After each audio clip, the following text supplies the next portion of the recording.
Welcome to the Process Industry Informer podcast, where process professionals can learn and share ideas and information. Welcome to the latest podcast from Process Industry Informer, the leading magazine serving the manufacturing process industries across the UK and Ireland since 1994. I'm your host, David Hull. Well, today we're speaking with Mike Mossage, the Vice President of Sales Regions and 3D Product Specialist at BinMaster. Welcome, Mike. Hi, David. Thank you for having me. Well, thanks for coming on again, Mike. Very interesting conversation, I think, today, because we're going to be talking about 3D leveling tech. Now, I think a lot of people listening to this have an interest in that because it's part of maybe their process, it's part of maybe their manufacturing. It kind of touches on a lot of different things. And I was doing my sort of research for this one, Mike.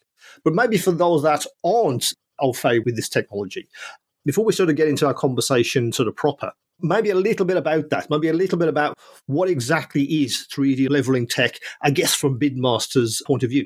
Sure. Today we're going to be talking a lot about our 3D level scanner used for monitoring solids and bins, silos and tanks, of course. And it's an acoustic technology. It's low frequency.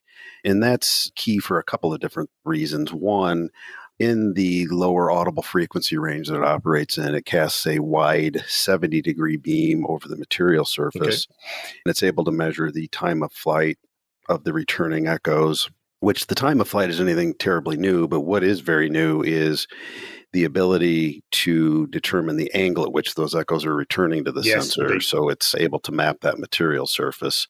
The piece of the low frequency technology is, it operates in that audible range, as I mentioned, like our voices do. So it performs really well in dusty environments, which dust is almost always present in bulk solids measurement. One way to think of that, the sensor, like our voices, again, is in that audible range. So the two of us could be in a dusty room. Maybe we can't even see each other, but we can still carry on a conversation and hear each other because our voices are penetrating that dust just like the sensor would. And there are other 3D measurement technologies on the market. LiDAR, which stands for light detection and ranging, is one that you see some of. It's pretty common for vehicle monitoring technology. Yep. But we are seeing it make its way a little bit into bulk solids measurement. It's a good technology. It's a little more limited as far as the range it can measure, depending on the source you go to, anywhere from maybe 30 feet up to 80 feet of range. But again, with that being a light-based technology, it does struggle in the dusty environments, and that's also range limited, whereas the 3D level scanner, we can measure up to about 200 feet. We are starting to see some radar, some high-frequency radar, multiple point devices make their way onto the market.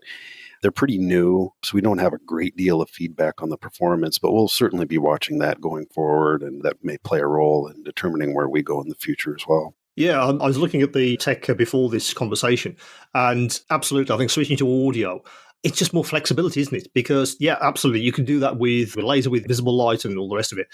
But audio, switching to the audio way of measuring these kinds of environments, it's the flexibility, it seems to me. And also, I would imagine you also quite like this technology for the accuracy, because the data that you were getting off the sensors was infinitely better than maybe some of the other technology that you've already outlined.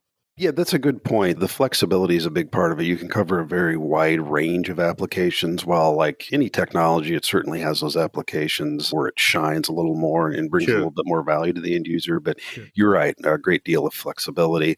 And you hit the nail on the head there too. The 3D is going to map that material surface. So it's going to take those peaks and valleys into account to provide an accurate volume as well as a visual representation of how the material's piled up in the vessel. Yes, indeed. And while we certainly have the full range of level measurement technologies with radar, guided wave radar, ultrasonic, of course, the yo-yo or bob style, the contacting sensor, and they're all great technologies and they all have a place. We tend to see when you get into very large, very active storage vessels, or maybe materials that don't flow particularly well, or maybe you have multiple fill or multiple empty points leading to very irregular material topography. That's where the 3D technology really separates itself. I think the companion question to maybe my previous one about, I guess, the applications and the accuracy is that I think a lot of people listening to this are, well, is this for me, Mike? Is it for my process? Is it for my material? Do you often have that conversation a great deal that to come to BinTech? So we've looked at this tech and we think it's very good for us, but is it? Is it a good fit for the kinds of materials we're trying to measure? So maybe a little bit about, we've talked about accuracy, we talked about the data that you can get off of this, but is it a wide range of material types or is it fairly narrow across maybe certain industries? Very interested to get an idea of the applications for this tech as well. Sure. Yeah, great question. Again, I'm going to hit on the flexibility of the technology here. Again, really any bulk solid that's at least, about 12 pounds per cubic foot, it's going to be able to measure. We do have a number of customers that come to us, and of course, they want application advice. And the nice thing about BinMaster is having all the level measurement technologies is yes, we ask a great deal of questions on the front end and really try to get to the heart of what the customer is looking for. And then we make our recommendations from there. And oftentimes it's a good, better, best type of scenario where maybe you're given 2 or 3 options and then letting the customer decide, because there's of course going to be the cost benefit analysis the customer has to do, and they know their business better than we do. So it's not really our place to push them in one direction or another, so to speak. Where we've seen a great deal of success with the 3D level scanner, as I mentioned earlier, anybody that has bulk solids and very large storage vessels that are very active, meaning they're being filled and emptied a lot, and they want something better than just a single point measurement. Just to mention a few, grains and bioenergy especially. Sure. Absolutely. We have very good applications, a lot of large diameter concrete silos, steel bins as well that are very active. One we've had quite a few success in is even metal manufacturing, whether it's steel or aluminum. They could be monitoring alumina, lime, carbon black, those types of materials. Sure. Yeah. The application then is actually quite wide. Don't think that because you may be using something that is a bit unusual or it's maybe a little bit different, it's worth having that conversation, because it's interesting that, because from BinMaster's point of view, we're talking about something specific today. But of course, as you say, if the customer's saying, well, we've come to you thinking that maybe 3D level tech could be for us, actually the conversation could steer elsewhere. Actually, we think these technology or these group of technologies could be better for you, particularly if you have a quite diverse process. I mean, we've talked about stuff in a bin or stuff in a silo, because that's absolutely for some areas. I think the grains and biofuels, all those guys, absolutely. But if you're in a process environment, these technologies can be very interesting, it seems to me, because you will have potentially bins with very different kinds of materials, but you still need an accurate measurement. So in a process scenario, these kinds of 3D leveling technologies could be very, very useful for process managers. Yes, very much so. And in talking about recommending the proper technology, as far as the 3D level scanner goes, we're going to provide a very accurate volume of material. Yes. Now, our end customers want to ultimately measure, in most cases, they want to measure weight or in bushels, and they want to try to be as accurate as possible. As far as weight goes, we're not weighing the product. We're providing a volume. And there are some instances, we see it quite a bit in the plastics industry, where someone will call and say, I need to be within a few thousand pounds. Yes. And the thing you can count on with BinMaster is, we're not going to promise you something and then not deliver. There's honestly quite a few or some conversations we have that steer us into technology that may be a better fit for the customer that maybe we don't even supply. Yes, that's right. And I think that kind of shows, I guess, the level of understanding that BinMaster will have that. I always call it the discovery phase. We're not going to talk about product yet. We're going to talk about end goals. What do you guys want to try to achieve with whatever you need to achieve?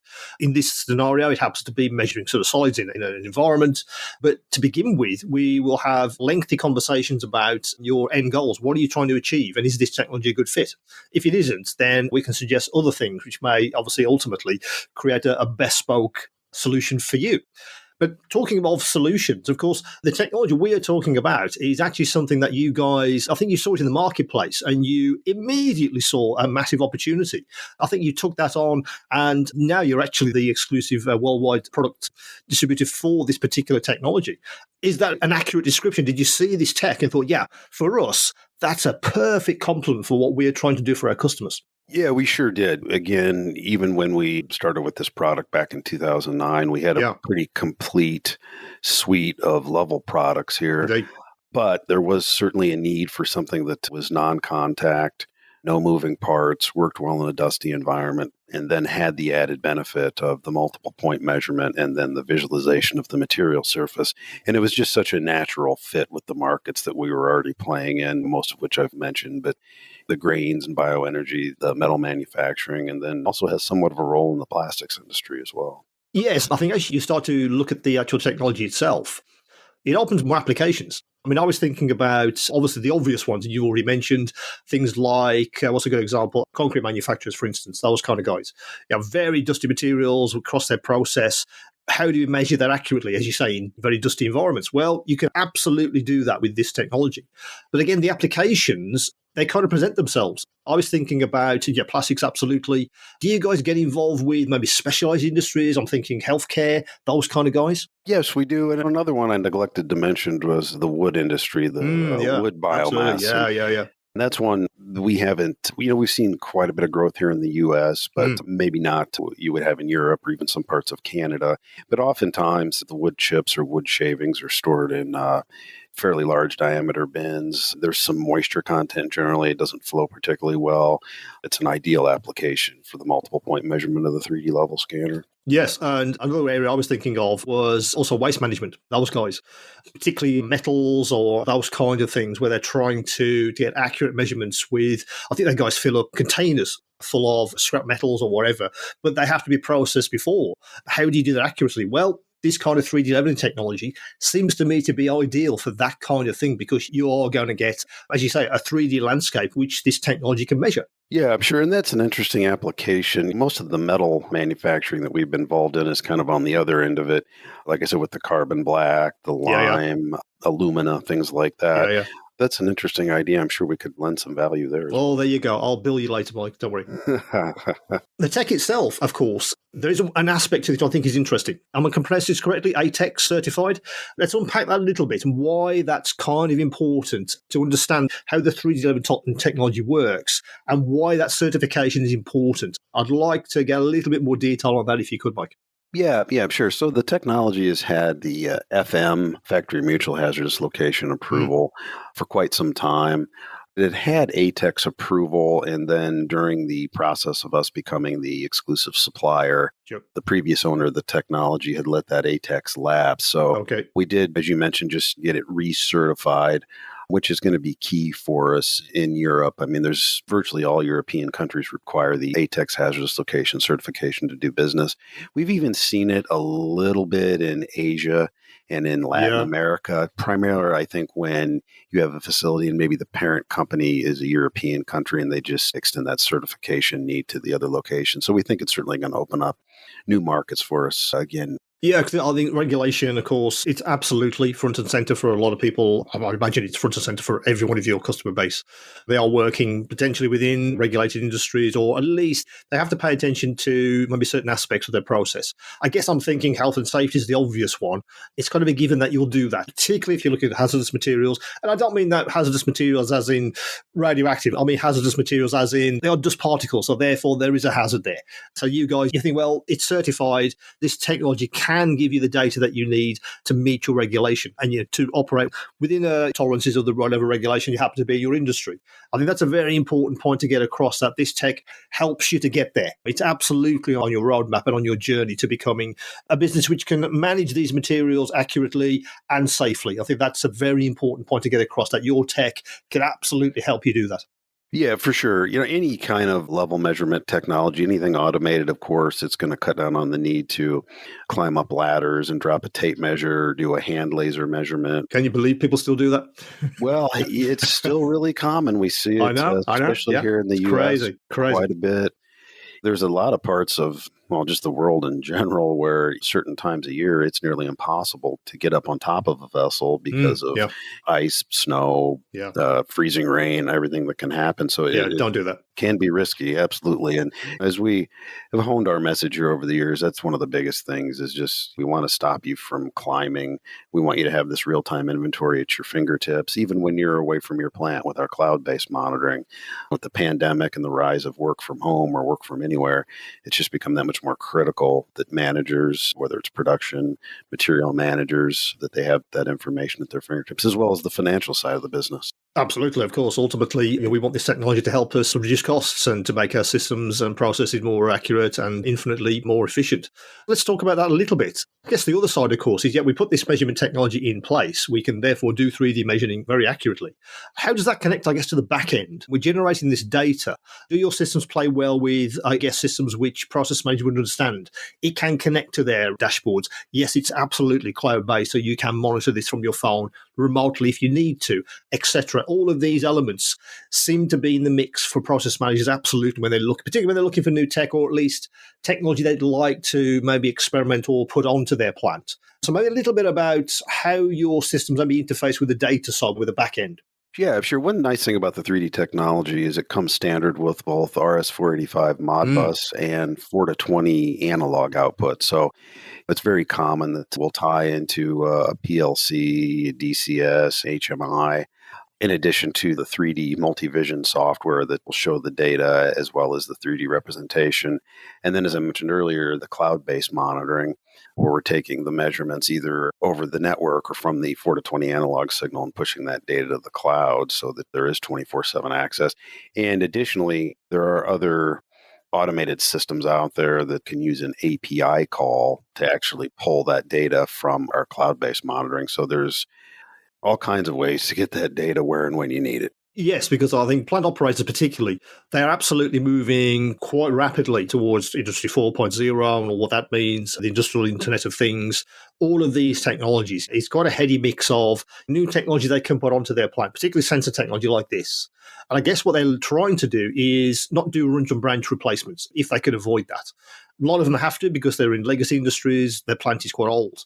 But with this technology, I think you can take a massive leap forward, can't you? Because the way this technology can be implemented and then the data it then gives you is kind of seamless. You can put that onto your plant and you see an instant uptick in data. And you see an instant uptick in accuracy. I think that's the key to this conversation, that the accuracy goes through the roof because you can do this very, very well with this technology.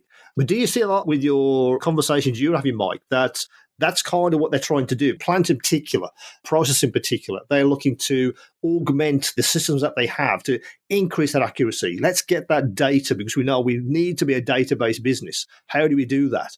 Can you help us to move towards that?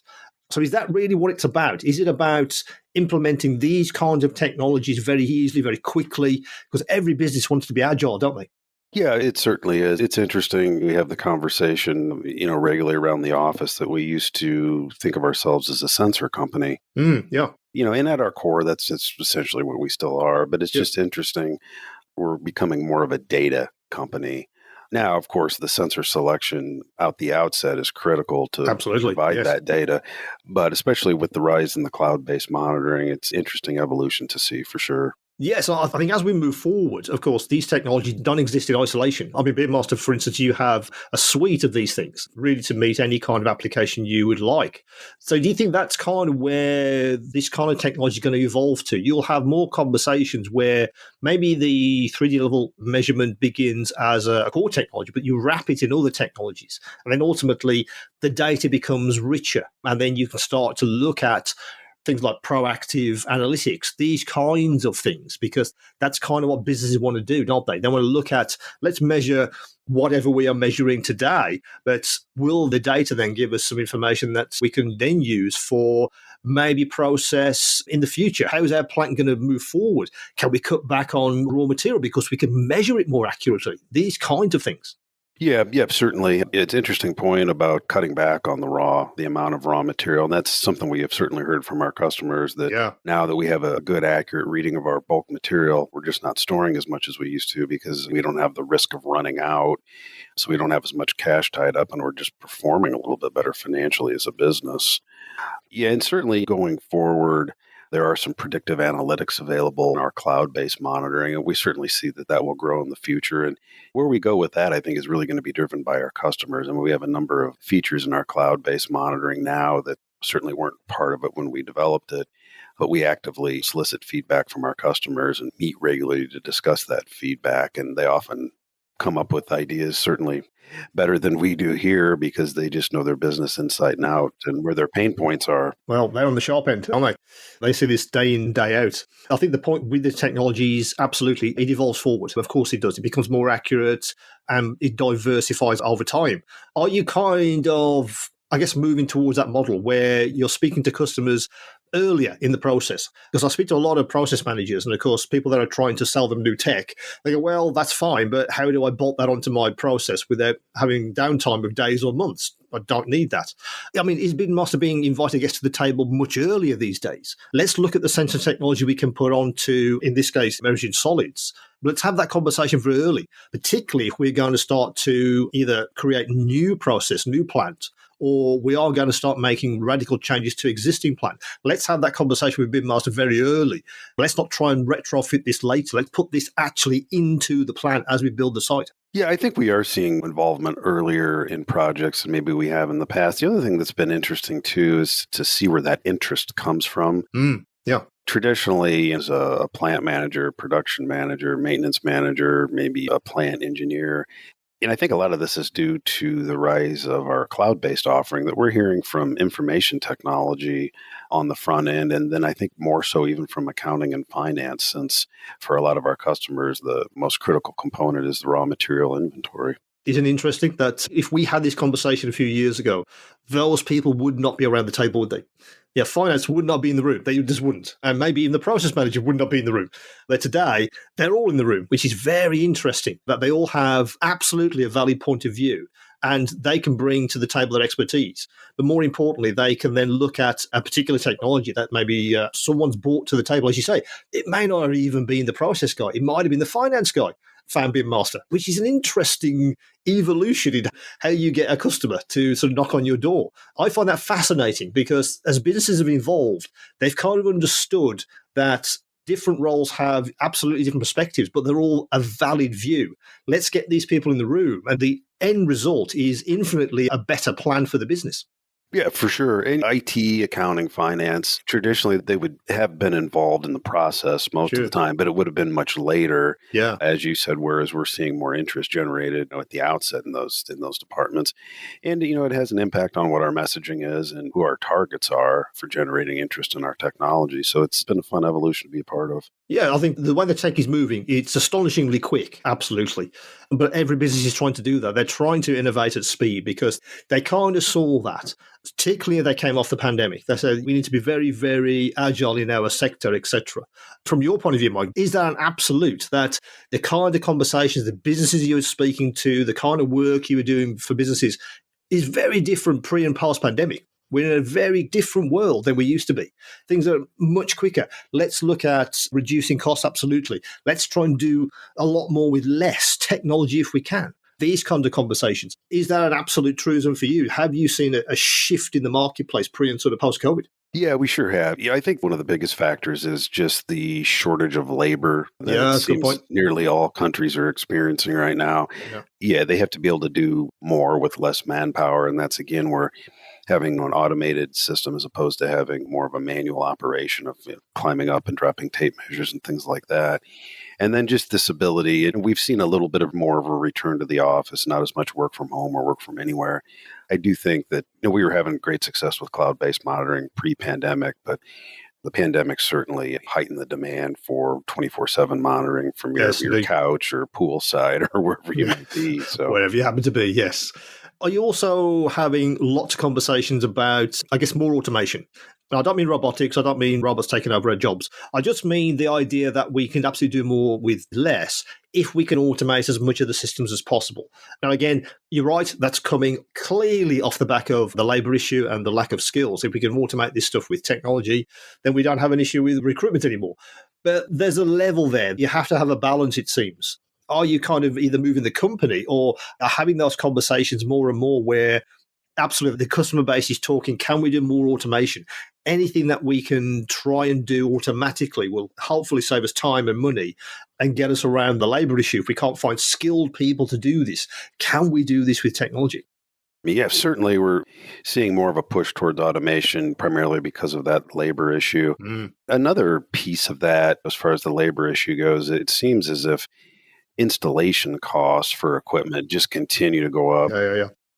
There's certainly a shortage of electricians, mechanical contractors. So we're trying to do everything we can there to keep the installation costs down as well. So we're starting to make some pretty good strides with solar-powered options or battery-powered, and then, of course, completely wireless solutions too, which will certainly limit the amount of wiring, conduit, infrastructure that you need. Yeah, just the whole thing. It just makes it less complex. Although it's interesting, we've had this conversation, of course, but we haven't sort of mentioned things like sustainability. And that is a massive thing for businesses, particularly in process. How can we do that? How can we do very good sustainability for our business? What does that mean? Well, for a lot of people, that means more accurate measurement. If you can measure the stuff that you're trying to put through your plant, particularly raw material, then you will be infinitely more sustainable, because the whole idea there is to take that data and it feeds back to maybe other elements of your sustainability project or your initiatives that you have in place. But things like these 3D leveling measurement technologies are absolutely part of your sustainability initiative. It has to be, doesn't it? Yeah, certainly. You hear a lot about mass balance, which essentially is you have a manufacturer, they have a raw material that they put through various processes, and then they have their finished product. And quite frankly, there's no technology that's 100% accurate. But, if you can, again, with the 3D level scanner, you can have certainly something more accurate than a single point device. It'll give you a good volume.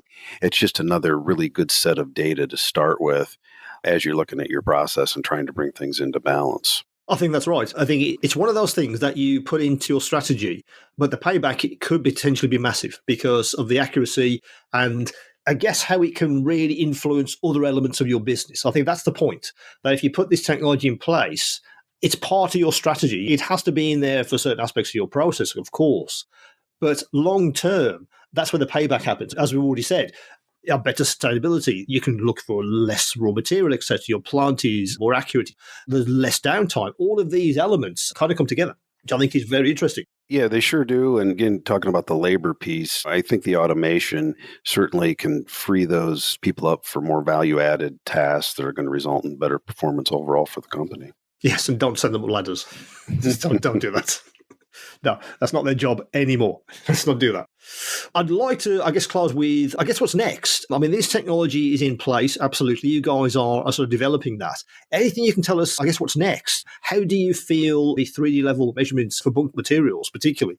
How do you see this evolving forward? Anything you can tell us, Sir Mike? Yeah, good question. So I do think you'll see some new products introduced that are going to provide even greater measurement resolution and thus better accuracy. But we're certainly always trying to improve our products here and provide even more value to our customers. There's probably some debate currently about what is the best technology going forward for the next generation of 3D measurement. Sure. The low frequency acoustic is certainly viable. We've had good success. That may be the path forward. And we've also had some discussions about a high frequency radar that would provide multiple point measurement. Okay. So that's on the table as well. Stay tuned. You'll probably hear more from us about this in maybe the next 12 to 18 months. Well, absolutely. It does seem to me that this is evolving forward. So let's have a conversation in a few, I was going to say years, but potentially months. I think this tech seems to evolve very quickly. Something comes along and it kind of transforms the industry. And it's kind of what's happening with these kinds of measurement technologies. Now we have sort of this 3D level measurement technology. It's just going to get better and more accurate. And that's an absolute given. Yeah, I agree. It's been a fun ride. I've been in the industry since about 2010, and there's been quite a bit of advancements technologically since then, and certainly more to come. So it's fun to be a part of. Well, yeah, so watch this space, or listen to this space, for these things. Well, we've come to the end of, this fascinating podcast with BinMaster. If you'd like to discover more about BinMaster's technology, please do visit binmaster.com for more information. I'd like to thank Mike for his great insights today and how digital solutions can help to create value within your business. So it's goodbye from me, and it's a goodbye from Mike. Thanks again for having me, David. I enjoyed it. Thanks for listening, and tune in soon for another PII podcast. Or visit PIImag.com to subscribe to our bi-monthly magazine or weekly newsletter and read the latest news from the industry.